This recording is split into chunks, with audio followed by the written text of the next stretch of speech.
Hello everyone, we will discuss our first NEET real test. Basically PW ने conduct कराया था, इनका first offline test था। काफ़ी अच्छा कंपटीशन वाला माहौल था, काफ़ी बच्चे आए थे एग्ज़ाम सेंटर पे, अराउंड 100 बच्चे तो थे, ठीक है। और उसके बाद बहुत वेल ऑर्गेनाइज वे में उसी टाइम 2 बजे का पेपर होना, बट काफ़ी सब कुछ सही रहा। पेपर का लेवल कहे तो ईजी टू ईजी नहीं था, मॉडरेट था लेवल।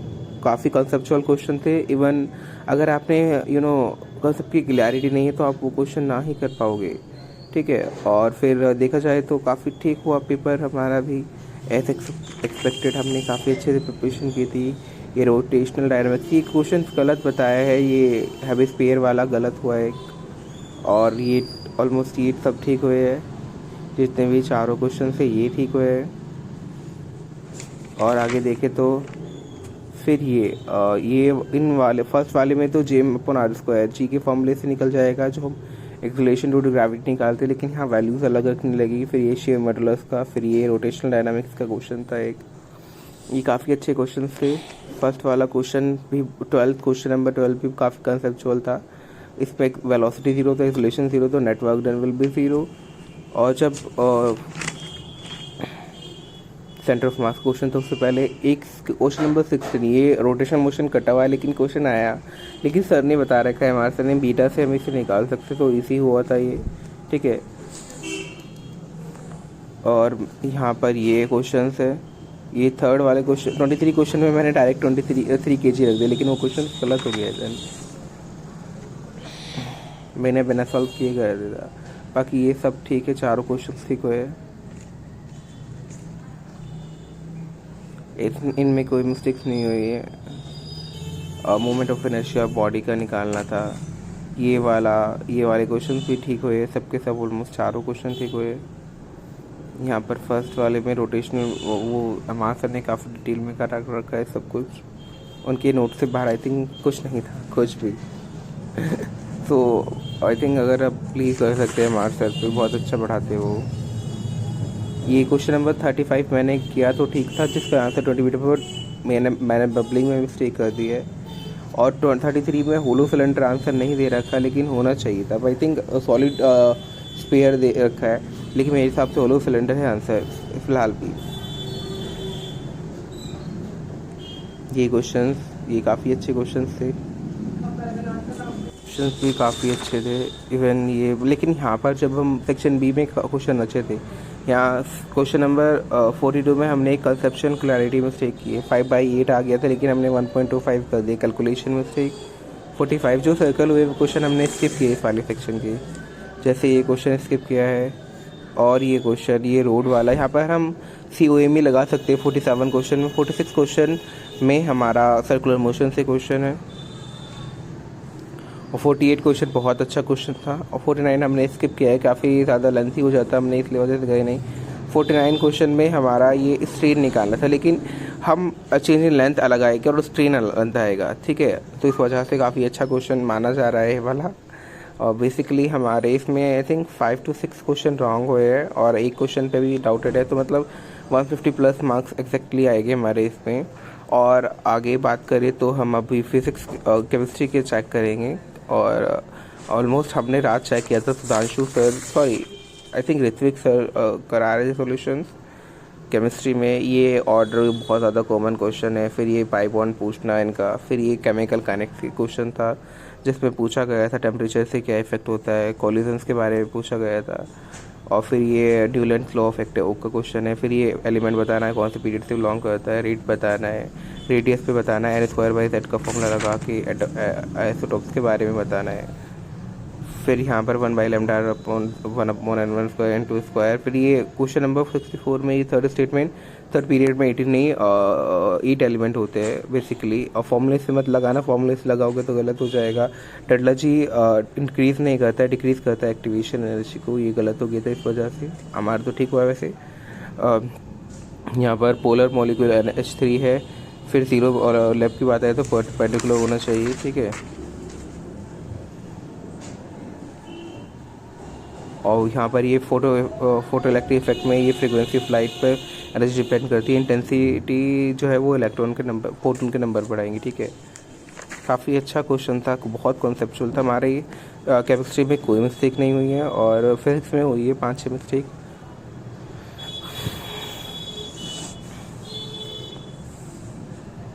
ये क्वेश्चंस ये हमारे ये भी ठीक हुए हैं। ये कल का, बिल्कुल कल का सॉल्यूशन है और ये डॉट एग्ज़ाम के टाइम में लगी हुई, लेकिन ये राइट रॉन्ग हमने जब भी कर लिए थे, जो आंसर ये देखी थी, ठीक है। ये 100 क्वेश्चन स्किप किया है, 98 क्वेश्चन स्किप किया है, 100 में स्किप हो गए थे क्योंकि 98 में मुझे फ्रीक्वेंसी लग रहा था, लेकिन फिर भी आई थिंक मैंने एग्ज़ाम में छोड़ दिया, शायद कुछ और हो, तो दैट वाज रेस में श्योर नहीं था इस पर। ये डाइकॉट का बैरल शिप किसकी बनी है, एंडोडर्मिस की बनी हुई है, सुबेरिन की बनी हुई है। और उसके बाद हमारा रेस्पिरेटरी फैट का क्या आता है 0.7, मैम ने काफ़ी अच्छे से पढ़ा रखा है कांश मैम ने। ये मेरिस्टेम्स के बारे में बात पूछा है, जो इंटरकैलरी मेरिस्टेम होती है, ये कितने % पे मर जाती है, 13% पे। और उसके बाद ये काफ़ी मैथ द फॉलोइंग तो इजी रहते हैं, इनकरेक्ट पूछा है। इसमें पार्शियल ऑक्सीडेशन आता, लेकिन रिडक्शन कर दिया था। पोलीफॉर्म सेल्स के बारे में पूछा था। फिर उसके बाद हमारा इस पे एक क्वेश्चन में पूछा था ओनली सेलिब्रेटेड की कैन फोटोसिंथेसाइज, नहीं ग्रीन प्लांट्स कहाँ गए फिर तो। फिर ये काफ़ी अच्छे क्वेश्चन पूछे थे। इसमें जो क्वेश्चन है हाइपोडर्मल में क्या नहीं होता है, हाइपोडर्मिस नहीं होती, हाइपोडर्मिस कॉर्टिकल रीजन में आ जाएगी।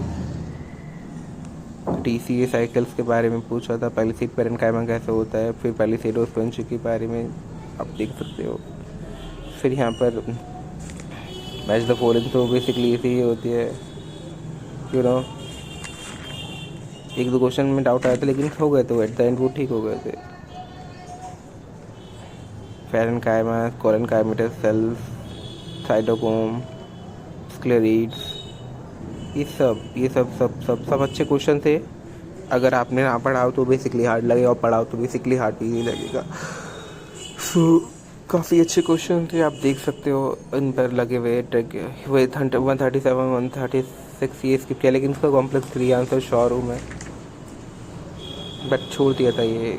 पता भी एक चॉइस ऑफ फॉलोइंग में क्या होता है, हम ना एक कहीं ना कहीं और फंस भी जाते हैं, मतलब मन नहीं करता। अगर आपके 15 में से 13-14 क्वेश्चन अच्छे से आपको आते हो तो फिर आप कंफ्यूज हो जाते हैं कि कौन सा करे कौन सा ना करे, तो that's matter.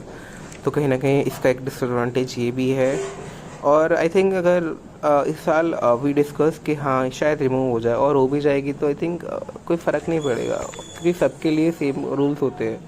So that's why इससे कुछ ऐसा पर्टिकुलर पे फ़र्क नहीं पड़ेगा, और जो अच्छे बच्चे हैं उन्हें फ़ायदा मिलेगा बेसिकली इनसे। ये क्वेश्चंस ये सब मेरे जूलॉजी में कोई मिस्टेक नहीं है, ना फिर बॉटनी में है और ना ही केमिस्ट्री में, बट ये फिज़िक्स में हुई है, 5 से 6 मिस्टेक हुई है। मुझे नहीं, आई थिंक एक दो क्वेश्चन में मैं डाउट हूँ, जैसे वो होलो या सॉलिड सिलेंडर वाला, तो उसके बारे में हम बात कर सकते हैं।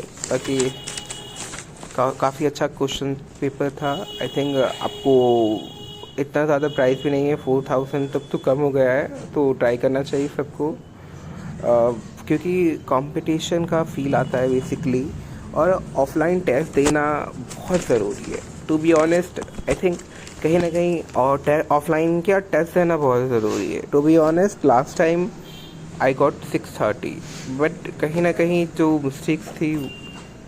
मिस्टेक इज़ दैट हमने टेस्ट बहुत कम दिए, लेकिन इस बार बहुत अच्छे से टेस्ट दिए, कमियों को एनालाइज किया है बेसिकली, उन जो हर्डल थे उन्हें रिमूव किया है और उन पे काम किया है, और रिजल्ट भी मिला है। सो दैट्स वाई मैं कहता हूँ, मैं क्या सभी कहते हैं टेस्ट बहुत ज़रूरी है, अब सभी को देने चाहिए।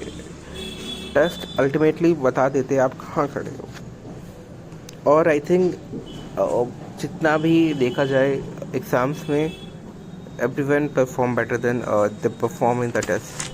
So it's quite important for all of you to be the part of the test, PW NEET TL test. The next offline test will be on I think 15 December. So basically we should be to assure our one of the seat for that exam, and to feel the extreme of competition, कितना acute competition हो रहा है। और basically आपको अच्छा लगा हो तो लाइक कीजिए, और एनी क्वेश्चन एनी डाउट आप पूछ सकते, एक पर्टिकुलर क्वेश्चन का आंसर पूछ सकते, कोई क्वेश्चन को आपको गलत लगा हो मैंने जो किया हो बट बेसिकली क्वेश्चन मैंने अच्छे से मार्क किए, जो गलत था उसे गलत मार्क किया है, जो सही है वो सही मार्क किया है। तो बेसिकली आप पूछ सकते हैं। Thank you everyone.